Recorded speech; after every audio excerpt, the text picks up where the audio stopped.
शूलटङ्कपाशदण्डपाणिमादिकारणं श्यामकायमादिदेवमक्षरं निरामयम् हेमविक्रमं प्रभुं विचित्रताण्डवप्रियं काशिकापुराधिनाथ कालभैरवं भजे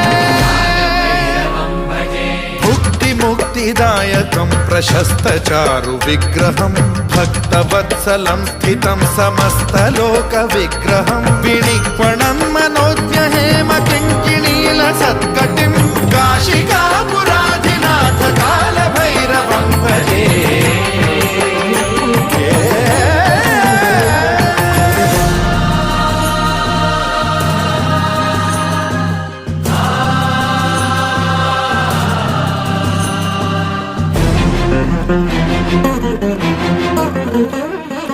धर्मसेतु